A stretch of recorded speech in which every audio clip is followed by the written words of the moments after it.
What's up, chat? Today we're doing South Carolina 252, which is one of my personal favorite routes. So let's get started.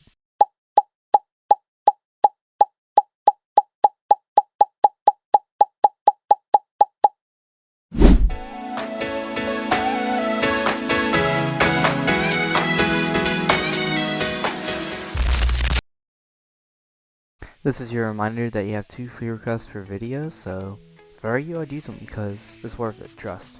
Here is the map of South Carolina 52. It runs from US-76 in Lawrence to US-76 near Anderson, and it meets US-76 a good amount of times, so yeah, we'll see that a good bit in the video. And it is about 36 miles long. Starting off westbound in Lawrence, we start off with US-76, of course, and US-76 is signed for Hickory Tavern, Honey Path, and Anderson, and we are signed for Ware Shoals. I'm not sure if we're the faster route to Anderson actually, since we parallel US-76, of course, and I'm not sure, but I feel like we should get another Control C, like maybe something in favor of US-25, like, actually, I don't know. It's tough. I was gonna say Greenwood, but if you want to do that, because it's taking US 221, which is back behind this intersection. And also, we just get point of interest here, and that's really it. But anyways, let's continue on. And in the middle of nowhere, pass by the Lake Bond Access Road. Here we pass by the Reedy River Bridge, and the Reedy River is the heart of downtown Greenville, basically, which is several miles from here. And it is home to Falls Park, so that'd be cool to mention. And we also get a good view of the river here. Here we meet US-25 and interchange near Ware Shoals, and it is signed for Greenwood and Greenville. The Greenville sign's missing, unfortunately, but we have a truck route that goes with US-25 that bypasses the town of Ware Shoals, while we are concurrent with US-25's business route through Ware Shoals. I also have pictures here from US-25 on both sides, and we can see that we're signed for Ware Shoals and Lawrence here, and we can see the Greenville and Greenwood signage. And the arrow for South Carolina 252 is missing on the night picture there, but it's okay. Pretty cool though.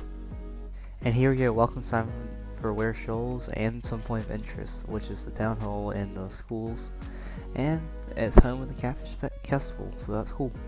And here's where it gets confusing. So we apparently turned to a business route here, and it's still the main line, but we turn right into some random side street and we get signed for Honey Path, which I like, but I'm not going to go through this little road in this direction. We'll do it on the other direction, but I won't get to see the main area of Ware Shoals, so the video doesn't look lame, you know. Here at this light, and we're in the main Ware Shoals area, we can see the signage is still a bit confusing, so just ignore all that. We see South Carolina 252 truck taking over US-25 business, and FYI is the other end of the truck route, and they are signed for Greenwood together. We are signed for Honey Path. And also, US-25 business and South Carolina 252 truck will take you to South Carolina 420 and mainline US-25. And also, I did a video on the rest of that little segment, so you can check that out. Link in the description. Here we meet South Carolina 184, which is signed for Donald, and we are still signed for Honey Path. We meet US-76 again and become concurrent with it, and we also get this weird sign called the Fred T. Moore 4-lane highway. No crap's a 4-lane highway, just say the dude's name and the name of the highway. Then we have a concurrency of US-178, and the other direction is signed for Due West, Donalds, Erskine, College, and Greenwood, which is a lot of stuff. 4-lane is kind of rare too, so that's cool. As we split from US-76 and 178, we get signed for Anderson while they're signed for Belton. And this is really good because we're actually the faster way to Anderson. And also, I have a personal picture of this area, but I'm going to wait until the US-178 video, which is the next video by the way, and show it on there. So yeah. Here we meet South Carolina 20 Connector, which I have personal pictures of, and it is signed for Due West, Belton, and Antroville. Then shortly afterwards, you pass under the main line route of South Carolina 20. Here I got a personal picture of this little side road here, and we can see some control cities, and they're the same. And it's the same thing, Anderson. Here I have a personal picture of the South Carolina 413 junction, and unfortunately there's no control city signs, but on the other 3 sides of this intersection, there's control cities. Like, why, bruh? It's a little disappointing, ain't it? And here we pass through a very nice area. or an area that looks very nice during like the spring, late spring and summer.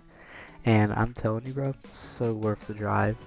And I got a winter picture of it, unfortunately, but the Google Maps picture on the bottom left will show you how nice it is. Then some more personal stuff. We see where we make a left like turn. Well, not really a left turn, but it's really a curve at Amity Road, and it'll take you to eastbound US-76 and US-178. There's no sign here. It would have been ideal to put a sign here because we end on the westbound lanes of US-76 and US-178. So yeah, we could add that, and I'll show you what it could look like. Alright, here's my little setup. So I made the Amity Road sign like part of the Control City sign. And I made a sign for Anderson and Clemson. I wanted to sign something beyond Anderson since we're so close to it now. And I feel like Clemson was the right thing because Tigers are well known, it's a known place and all that. I don't think anything 29's favor would be helpful. And also, I only put US-29 for South Carolina 252 because beyond its terminus, US-29 intersects 178 and 76 on the westbound side. And I didn't put two westbound 76 and 178 because we end there, obviously. And then the eastbound signs make sense because that's your only way of getting to that direction. So, yeah. Then we end here at US-76 and 178 with another personal picture, of course. And this kind of reminds me of the I-26 and I-385 interchange a little bit with the Y setup. And now going eastbound, we begin off of US-76 and 178, and we get something for the Harris Psychiatric Hospital, and the entrance is like right down the road right before us. And we can see the South Carolina Discovery route there, and it's a little inverted looking from the headlights, which is a little weird, but it looks cool to me, not gonna lie. And anyways, our control cities, US-76, 178 are signed for Belton, and we are signed for Honey Path. Actually, I got a better idea here, so let me just fix this real quick. I added Greenwood here because it's a major city that people will go to, and it is faster to use South Carolina 252 through this area through the middle of nowhere, to be honest, instead of US-178 through Belton and all that. And it just makes sense because we signed Anderson the other way, which is also major. So yeah, and Honey Path can be there as well because why not? Here I got a close-up picture of the South Carolina 413 sign, and we have control cities this time. It is signed for Belton and Iva while we're still signed for Honey Path. Alright, so we have quite a bit going on here. We get Junction Connector South Carolina 20 sign with 2 South Carolina 284 sign. A mileage sign for Honey Path, Interville, and Belton. It's because of the junction, by the way, we're approaching. We passed under mainline South Carolina 20. And, of course, we crossed Connector South Carolina 20. And for some reason it's labeled as mainline, but it's the connector route, I promise. And yeah, moving on. Here we pass by Griffin Farm Road. Totally not a Family Guy reference at all. Now we arrive in Honey Path and reunite with US-76 and US-178, and we are all signed for Greenwood together. US-178 splits from us along with the Discovery route, and they are signed for Donalds, Erskine College, due west, and Greenwood, and therefore Lawrence side, which is cool. And we are signed for Ware Shoals and Lawrence. Ware Shoals is in our favor. As we split from US-76 to head to Ware Shoals, we can see it has a new line for Princeton where it meets US-25. Then we pass by South Carolina 184, but unfortunately the closest thing that labels it is this warning sign here for the intersection. Here's where we enter the town of Ware Shoals. Here I have a personal picture of that turn we make onto the side street right before we become concurrent with US-25 business, and I don't know why it's labeled as the main line, but whatever. We are signed for Greenville now. And now we make a left turn onto US-25 business. And why is north signed for both ways? What? And it's also signed as the main line, which I don't like. It should be a business label, but it's not. Also, our business label ends, so I should mention. And here we cross the Saluda River right by the Greenwood, Lawrence, Abbeville County Tri-Point.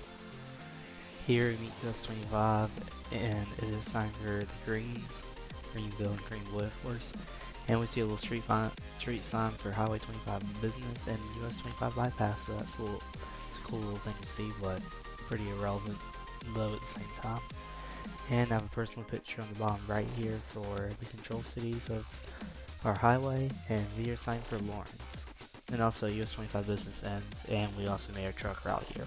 Here we meet a side road that'll take you to Waterloo and US-221. And then we end back here at US-76 at the stop sign. So that wraps up our video. Hope you enjoyed. Alright chat, hope you enjoyed this cool video, and I just want to say thank you for seeing me in this journey, and I'm surprised I made it 10 minutes on a 36-mile route, not gonna lie. Anyways, I'll see y'all next time.